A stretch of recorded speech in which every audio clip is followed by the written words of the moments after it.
بسم الله الرحمن الرحیم. سلام علیکم و رحمت الله. به درس بخش دوم بخش گو تو اسپیشال خوش آمدید. در بخش گو تو اسپیشال مطابق گزینه‌هایی که در ویدیو قبلی مانده بود رو کار میکنیم. اولش رو میکنیم از آبجکتس در خود مایکروسافت اکسل همون اشیایی که رسم کشیدین عمدتاً شیپس هست که ترسیم کردین، گرچه ما شما در انزرت یک دکمه آبجکتس هم دیگه داریم از اون هم استفاده کرده میتونن، اما به فعلا ساده‌ترش جور میکنیم. میریم سوی illustrations و در شیپس میریم و چند شیپ اینجا رسم میکشم، یک تا دو تا سه تا و با کنترل من اینجا دوپلیکیت میکنم. خب یه کسی من میگه که آیا میشه که فقط همین شیپ ها را سلکت کنی؟ کنترل ای که شیپ ها را سلکت نمیکنه. آیا کدوم آپشن داری که فقط همین شیپ ها را سلکت کنه؟ پس میگم F5 فشار اسپیشال و آبجکت فال بسازین اوکی و هم اشکالی که لازم نیست روی شیت باشه انتخاب میشه و دیلیتش کردن میتونه.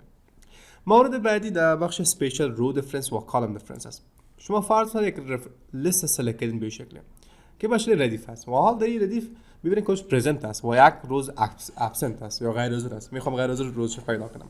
F5 فشار میتونم میریم در اسپیشال و میریم در رو ریفرنس فال میسازم اوکی درش میکنم و میره A سلکت میشم. متوجه باشین که در اینجا دیفرنس فقط نوعیت یا تایپ نیست، بلکه چیزی که تغییرات عمده هست، مثل که A بود یا B نشه کردین یا C نشه کردین. نیست که مثلا کل نمبرها رو سلکت کرده باشه و تکست رو انتخاب کنم، بو جزئیات پیش نمیره البته. خب بریم سوی کالم دیفرنس و در کالم دیفرنس به شکلی من انتخاب میکنم. فرض مثال پرسان میکنم در این تاریخ کی غیر حاضر بود، F5 فشار میدم اسپیشال و میتونم کالم دیفرنس فال بسازم و اوکی درج کنم که ما سلکت شد. در بخش F5 دیگه پرسیدنس و دیپندنس هست، موضوع بسیار جالب در بخش دیتا هست که میخوانین، اما با فعلا میخوام خیلی ساده باتون کار کنم. پرسیدنس و دیپندنس به شکلی میشه. فرض مثال من اینجا قیمت نشه میکنم 1 و 2 و در پایین نشه میکنم 2 و 4 مثالش قیمت های متفاوت و با هم جمع میکنیم مساوی و با اریکی حرکت میتم علامت مثبت و باز با 4 تیری اریکی حرکت میتم این طرف شام میتم. یعنی یک دو جمع کردم که 3 بعد از آوردیم این شکل 2 و 4 جمع میکنم انتر و میرم 3 و 6 با هم جمع میکنم انتر. خب به اصطلاح قسمت اکسل چیزی که ما شما حاصل کردیم در اینجا پرسیدنس گفتن میشه و چیزی که ما شما اینجا داریم این دیپندنس میشه. خب اینا رو چگونه ما ثابت بسازم که دیپندنس چی است پرسیدنس چی است؟ حال بهتون جواب میدم. فرض مثال اینجا حاصل جمع داریم. حاصل جمع از دو خانه که اینجا داریم انتخاب شده و شما با رنگ های آبی و سرخ دیدن میتونید. حال از اکسل پرسان میکنیم کدام خانه ها بود ما فراموش کردیم، کدام خانه ها رول داره. در نتیجه ازی F5 فشار میتونم میریم در اسپیشال و استفاده میکنم پرسیدنس و دایرکت اونلی مستقیما دو خانه با سلکت کن. مستقیما دو خانه اگر 10 خانه دیگه هم شامل همین مورد باشه، یعنی ارتباط با 3 و 6 هم داشته باشه سلکت شود، پس میتونین که شما پرسیدنس و آل لول سلکت کنین و اوکی درج کنین. یعنی نو با این تقریبا با 6 خانه دیگه ارتباط داره که یک خانه اگه اشتباه شود یا من اینش کنم نتیجه نهایی ما غلط میشه. پس متوجه از این فرمول شما شده میتونن.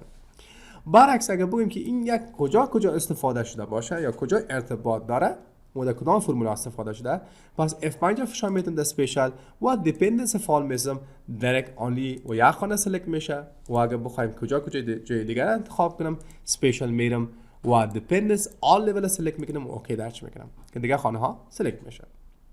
مورد بعدی که ما شما در شیت های اول عمدتا داریم، خانه آخری که ما شما دیجی داریم این خانه است، اما امکان داره یک جدولش ما خیلی دور بدل شود و کسی باید که خانه آخر کدام یکی کجا هست کجا نشته کردیم. مثالش F5 ما فشار میتم اسپیشال و لاست سل فال میزم اوکی درج میکنم آخرین خانه این یکی است و احتمال زیاد که ما دیجی چیز نشته کردیم. پس ستون و ردیف آخرین که شما کدام دیتا انتری کرده باشین براتون سلکت میشه اینجا و فرق میکنه در این خانه شو سلکت شد. پس اگر تایپ نکرده باشم این خانه با ما سلکت میشه، پس لاست سل اوکی و این خانه آخر سلکت میشه. در بخش اسپیشال دیگه ما شما ویزیبل سلز اونلی داریم. گاهی امکان داره که ما شما فیلتر کرده باشیم. مثلا ما میگم که پروگرامایی که BBA از کلش با ما بیا و فقط BBA رو ما میخوام کپی بگیرم، کلیک راست ماوس میرم در فیلتر و فیلتر سلکتد بای ولیو رو سلکت میکنم و هر کسی هم میگه همین 3 نفر به ما یک کپی شو بده، همین پرینت دادن میتونم، اما میگه ما جدا یک شیت جور کو. پس کارو چطور کنم؟ اینو کپی بگیرم و یک شیت نپرتم F5 رو فشار میتم اسپیشال میرم و ویزیبل سل آنلی رو فال میزم اوکی و فقط سلول هایی که ویزیبل سلکت میشه کنترل سی رو فشار میتم میرم در شیت ناو پیستش میکنم کنترل وی و حال ببینین فقط سلول هایی که اطلاعاتش شما میدیدین و چیز هایدان بود باتن انتخاب شد. یعنی فیلتر کردن دیگه حتمی است. اگر فیلتر نکنین از هاید کالم یا هاید رو استفاده کنین با کلیک راست یا از شارکت استفاده کنین کنترل نو و کنترل صفر اگه یادتون باشه.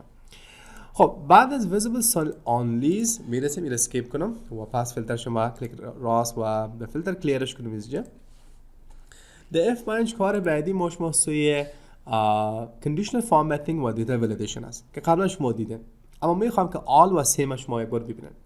امکان داره که نیم مثل ما انتخاب کنم و دیتا انالیسیس آپشن برم فورماتینگ دیتا بار سلکت کنم و نیم دیگه شو conditional formatting بتم به دیگه شکل دیتا بار میگیرم یک چیز دیگه بگیرم مثلا آیکن سیتس ما بگیرم شاید و قسمت اینا رو ما سلکت میکنم میرم سوی بخش دیتا و دیتا ولیدیشن برم چون شما یاد دارین و قبلا ما شما لیست سلکت کردیم میگفتن باشین شکنم 1,2,3,4 اما فقط 1 2 3 انتخاب میکنم و محل دیگه ش سلکت میکنم باز هم در دیتا ولیدیشن میرم در لیست انتخاب میکنم در اینجا 1 2 3 4 یعنی متفاوت میسازم که بیشتر کار کرده بتونیم.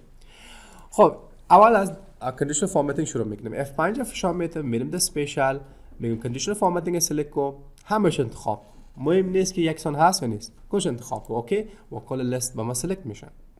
اما اگر اینجا کلیک ماوس بگذارم بگیم که هم شبیه به از اینا رو انتخاب کنین پس در این صورت میرم conditional formatting سیم فعال میسازم و در سیم اجرا نشد به من چون یکسان نبوده که خیلی خوب کار کنم. F5 سپیشال و باید لیست خود سلکت کنم لیست خود سلکت کنم F5 و از پسان کنم سیمش کدام یکی است مشابهش کدام یکی است پس بخشی از مشابه را به من انتخاب میکنم. بریم سوی دیتا ولیدیشن. F5 فشار میتم اسپیشال و دیتا ولیدیشن فعال اوکی و همش سلکت شد. نه همان یکی که با هم مشابه هست او رو به من انتخاب کن. در اسپیشال برین و دیتا ولیدیشن سیم فعال بسازین اوکی و بخشش که با هم مشابه هست باتن انتخاب میشه. پس این بود بخش گو تو اسپیشال. امیدوار هستم که گزینه‌هاش فهمیده باشین. موفق باشین.